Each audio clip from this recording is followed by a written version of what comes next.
Praise the Lord. இன்னும் ரொம்ப சோகமாக இருக்கீங்களா? உங்களை சுற்றி இருக்கிறவங்க எல்லாரும் உங்களை ஒதுக்கி வச்சுட்டாங்களா? சொந்த பந்தங்களால், நம்பப்பட்டவர்களால், இவங்க தான் எனக்கு கடைசி வரை என் கூட இருப்பாங்க, நீங்கள் யார் யாரை நம்பினீங்களோ எல்லாரும் உங்களை ஒதுக்கி வச்சுட்டாங்க தானே? இந்த நேரம் ரொம்ப மனமுடைந்து இருக்கீங்க. ஆனால் ஆண்டவராகிய இயேசு கிறிஸ்து இந்த சமயத்தில் கூட உங்களை பார்த்து என்ன சொல்கிறாரு தெரியுமா? மத்தேயு 5:44, நான் உங்களுக்கு சொல்லுகிறேன், உங்கள் சத்துருக்களை சிநேகியுங்கள், உங்களை சபிக்கிறவர்களை ஆசீர்வதியுங்கள், உங்களை பகைக்கிறவர்களுக்கு நன்மை செய்யுங்கள், உங்களை நிந்திக்கிறவர்களுக்காகவும் உங்களை துன்பப்படுத்துகிறவர்களுக்காகவும் ஜெபம் பண்ணுங்கள். என்ன இப்படியெல்லாம் பண்ண முடியுமான்னு கேட்குறீங்களா? ஆண்டவராகிய இயேசு கிறிஸ்து அப்படிதானங்க பண்ணாரு.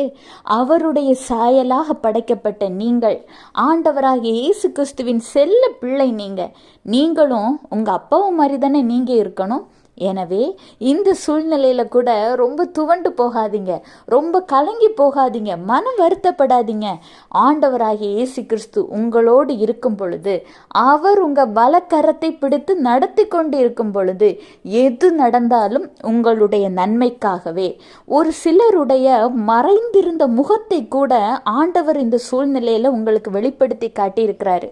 நீங்கள் ரொம்ப நம்பிக்கைக்குரியவங்க, நம்பி இருந்தீங்கல்ல, அவங்களுடைய உள் எண்ணங்கள் எப்படி இருந்தது, அவர்களின் மனது எப்படி இருந்ததுங்கிறத கூட இதன் வழியா ஆண்டவர் உங்களுக்கு காட்டி தந்திருக்கிறாரு.